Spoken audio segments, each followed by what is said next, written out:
Hello friends, welcome back to my channel. दोस्तों, आज मैं आपको बताऊंगा कि अगर आपका कंप्यूटर स्लो चल रहा है, बिल्कुल धीरे चल रहा है, या ये बोले हैंग कर रहा है और आप बिल्कुल भी काम नहीं कर पा रहे हैं, तो आपको अपने सिस्टम पर, अपने कंप्यूटर पर क्या क्या चेंजेस करने होंगे, क्या क्या सेटिंग्स आपको चेक करना होगा।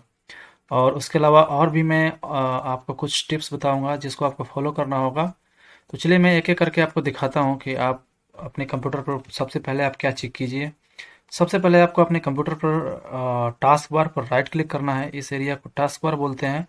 और यहाँ पर राइट क्लिक करने के बाद टास्क मैनेजर ओपन करना है। टास्क मैनेजर ओपन करने के बाद यहाँ पर देख सकते हैं आप, स्टार्टअप एक ऑप्शन रहता है। अगर आप विंडोज़ 10 यूज कर रहे हैं या विंडोज़ 8 यूज कर रहे हैं तो स्टार्टअप ऑप्शन पर जाने के लिए आपको सेम स्टेप फॉलो करना होगा। बट आप विंडोज़ एक्सपी या विंडोज़ 7 यूज कर रहे हैं तो हो सकता है स्टार्टअप यहाँ पर अगर ना दिखे आपको, तो आप रन मेनू पर जा करके, रन पर जा करके आप यहाँ पर टाइप कीजिएगा कॉन्फ़िग। कॉन्फ़िग टाइप करने के बाद ओके कर दीजिएगा। ओके करने के बाद आप यहाँ पे देख सकते हैं स्टार्टअप ऑप्शन सेम है। तो जैसे ही आप इस पर क्लिक करेंगे, ये सारे आपको जितने भी यहाँ पे एप्लीकेशन दिख रही हैं, ये सारी एप्लीकेशन दिख जाएंगी। यहाँ पर आप देख सकते हैं कुछ एप्लीकेशंस हैं जो कि इनेबल्ड हैं। ये एप्लीकेशन होती क्या है, जैसे ही आपका सिस्टम बूट होता है, जैसे ही आपका सिस्टम स्टार्ट होता है, तो ये सारी एप्लीकेशन स्टार्टअप में पड़ी होती हैं। उसके बाद ये सिस्टम के बूटिंग के दौरान सारी एप्लीकेशंस लोड होती हैं। लोड जैसी होती हैं तो ये मेमोरी का यूटिलाइजेशन आपके कंप्यूटर का बढ़ जाता है, सीपीयू का यूटिलाइजेशन बढ़ जाता है, जिसकी वजह से आपका कंप्यूटर स्लो हो जाता है। तो आपको ये ध्यान रखना होगा कि अगर ऐसी कोई एप्लीकेशंस है जो यहाँ पर इनेबल्ड है या बोले रनिंग है, जिसका यूज आपको नहीं है या इन फ्यूचर यूज है, अभी यूज नहीं है, तो आप उस सर्विस को, उस एप्लीकेशन को यहाँ से डिसेबल कर दीजिए। मैंने यहाँ पर कुछ ऐसी सर्विसेज हैं जिनको मैंने, मेरे यूज का अभी नहीं है, हो सकता है जब यूज आएगा इसका तो मैं इनेबल कर दूंगा। बट अभी फिलहाल में इसका कोई यूज़ नहीं है तो मैंने डिसेबल किया हुआ है। स्काइप दे सकते हैं आप, स्काइप डिसेबल्ड है। तो आपको डिसेबल करना होगा तो जस्ट सेलेक्ट करना होगा। सेलेक्ट करने के बाद यहाँ पर अभी ये डिसेबल्ड है ऑलरेडी, तो इनेबल दिखा रहा है। बट मैं आपको दिखा देता हूँ यहाँ पर। लाइक अगर इप्सन की एक सर्विस है, मैं इसको डिसेबल कर रहा हूँ। इसको मैं डिसेबल कर दिया, यस। तो सेम वे में इस तरीके से आपको ऐसा लग रहा है कि कुछ ऐसी एप्लीकेशंस हैं जो जो कि आपके यूज की नहीं है, अनवांटेड है, तो उनको आप सेलेक्ट करके जस्ट डिसेबल कर दीजिए, ताकि जब भी आप सिस्टम स्टार्ट करें तो वो प्रोसेस में ना आए, वो लोडिंग प्रोसेस में उसको ऑपरेटिंग सिस्टम लोड ना करे, वो एप्लीकेशन लोड ना हो, और आपके सिस्टम का मेमोरी यूटिलाइजेशन और सीपीयू यूटिलाइजेशन, हार्ड डिस्क का यूटिलाइजेशन कम हो, ताकि आपका सिस्टम फास्ट हो। इसके बाद आपको जाना होगा प्रोसेस में। प्रोसेस में जाने के बाद आप देख सकते हैं कुछ ऐसी एप्लीकेशंस होती हैं, ऐसी सर्विसेज होती हैं जिनकी सर्विस कई बार मल्टीपल टाइम्स रन होती हैं। यहाँ पे देख सकते हैं Microsoft Edge, Microsoft Edge, Microsoft Edge. इस टाइप से ऐसी कई एप्लीकेशंस होती हैं जो कि मल्टीपल टाइम रन होती हैं और आपके कंप्यूटर की मेमोरी, सीपीयू का यूटिलाइजेशन बढ़ाती हैं। आप देख सकते हैं यहाँ पे माइक्रोसॉफ्ट एज यहाँ पर रन हो रहा है, जो कि 12.4 MB आपका मेमोरी यूटिलाइज हो रहा है। 0% सीपीयू का यूटिलाइजेशन नहीं है, बट मेमोरी का यूटिलाइजेशन हो रहा है यहाँ पर। तो इस तरीके से आप क्या करें, जैसे भी आपको लगे कि कुछ सर्विसेज ऐसी हैं जो अनवांटेड हैं, तो उनको आप क्लोज कर दीजिए, किल कर दीजिए। तो सेलेक्ट कीजिए और इन टास्क पर क्लिक कर दीजिए। जैसे ही आप क्लिक करेंगे तो सर्विस बंद हो जाएगी और आपके कंप्यूटर का मेमोरी यूटिलाइजेशन कम हो जाएगा। अभी देखिए 51% है, बट मैं अभी इसको भी क्लोज कर रहा हूँ।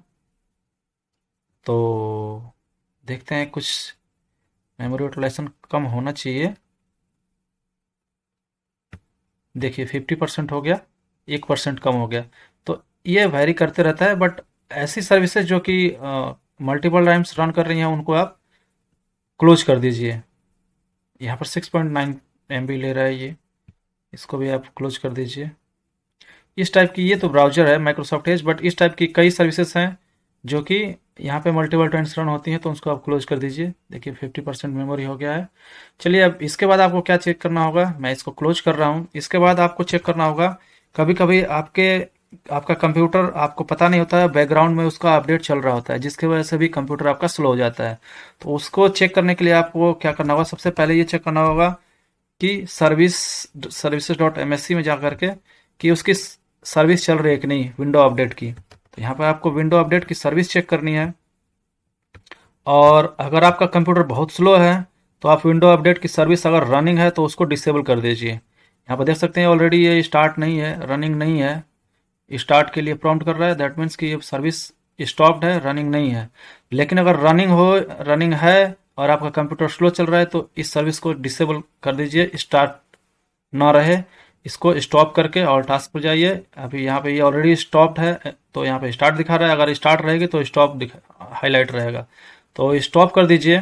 अगर ये सर्विस आप स्टार्ट या डिसेबल कर रहे हैं, स्टॉप कर रहे हैं, नहीं हो रही है, तो आपको इसको चेक करना होगा कि कहीं आपका कंप्यूटर अपडेट तो नहीं ले रहा है। अपडेट तो आपके कंप्यूटर का नहीं चल रहा है, तो यहाँ पर आपको सर्च मेन्यू पर आपको टाइप करना होगा अपडेट।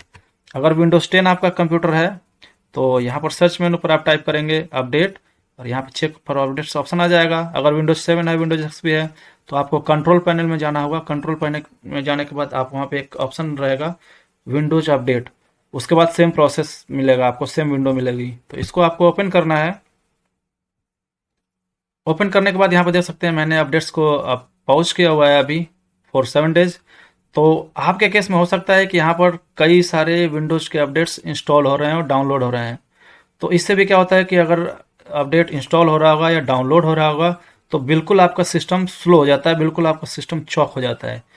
तो जब आपको ज़रूरी है तो इस सर्विस को आप यहाँ से अपडेट्स को आप पॉज कर दीजिए कुछ दिनों के लिए, या जब भी आप दोबारा इसको स्टार्ट करना चाहें तो रिज्यूम कर दीजिए।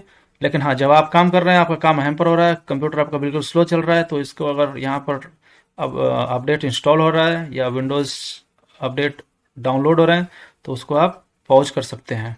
एक तो ये भी रीज़न होता है आपका कंप्यूटर बिल्कुल जिसकी वजह से स्लो हो जाता है।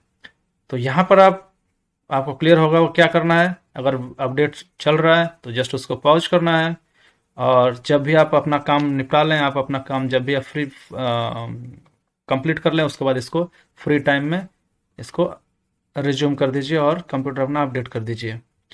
इसके बाद आपको थर्ड स्टेप में आपको कुछ रिसेंट फाइल्स होती हैं, टेम्प फाइल होती हैं, उनको हटाना होगा अपने कंप्यूटर से।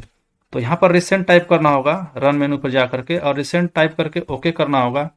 ओके करने के उसके बाद दोबारा आपको रन पर जाना होगा और यहाँ पर टाइप करना होगा TEMP टेम्प, और हिट इंटर करना होगा। उसके बाद फिर यहाँ पे देख सकते हैं हमारे केस में यहाँ पर टेम्प्रोरी फाइल्स केवल एक है।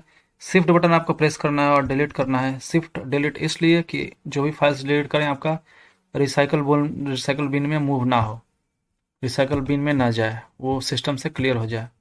तो यहाँ से ये क्लियर हो गया। फिर उसके बाद आपको रन पर जाना है, यहाँ पर टाइप करना है %temp% और इंटर प्रेस करना है। तो कंट्रोल एस करना है और कंट्रोल ए करना है, और कंट्रोल ए करने के बाद सारी फाइल सेलेक्ट हो जाएंगी। इसको भी शिफ्ट बटन प्रेस करना है और डिलीट करना है और एस कर देना है। जितनी जस्ट जो भी ऐसी फाइल्स हैं जो कि यूज में है, यहाँ पर एरर मिलेगा आपको कि this file is currently in use, just आपको स्किप कर देना है। तो ये सारे स्टेप्स आपको फॉलो करने के बाद आप एक बार अपने सिस्टम को रिबूट कीजिए और फिर चेक कीजिए, डेफिनेटली आपके कंप्यूटर की स्पीड अब बढ़ जाएगी। एक चीज़ और कर सकते हैं आप, अगर आपका ब्राउज़र स्लो चल रहा है तो आपको यहाँ पर 3 डॉटेड पॉइंट्स पर क्लिक करना है। ये मेरा क्रोम ब्राउज़र है, बट आप एज यूज कर रहे हैं तो सेम प्रोसेस भी रहेगा उसके लिए भी। और हिस्ट्री बटन पर क्लिक करना है, और यहाँ पर दोबारा हिस्ट्री पर क्लिक करके यहाँ पर क्लियर ब्राउजिंग डेटा करना है। और कब का डेटा आप क्लियर करना चाह रहे हैं, लास्ट आवर्स, लास्ट 24 आवर्स और लास्ट 7 डेज, लास्ट 4 वीक और ऑल टाइम। तो अगर ऑल टाइम का आप करते हैं तो आपके जितने भी कैशे में होंगे यहाँ पर डेटा, जितने भी हिस्ट्री फाइल्स होंगी, वो सारी हिस्ट्री फाइल्स यहाँ से डिलीट हो जाएंगी, तो आपका ब्राउज़र भी फ्री हो जाएगा। तो जस्ट आपको क्लियर डेटा पर क्लिक करना होगा। जैसे आप क्लियर डेटा पर क्लिक करेंगे तो आपकी जितने भी यहाँ पर हिस्ट्री फाइल्स होती हैं वो सारी फाइल्स क्लियर हो जाती हैं, जिसकी वजह से आपका ब्राउज़र भी थोड़ा फ्री हो जाता है और स्पीड बढ़ जाती है। तो इस तरीके से दोस्तों आप अपने कंप्यूटर की स्पीड बढ़ा सकते हैं। इसके बावजूद भी अगर कंप्यूटर की स्पीड आपका सही नहीं है, आपका कंप्यूटर स्लो ही काम कर रहा है, तो जस्ट आप कमेंट कीजिए। इसके अलावा और भी कई टिप्स होते हैं, मैं आपको बताऊंगा। अभी के लिए thank you, and I will request you to please subscribe my channel.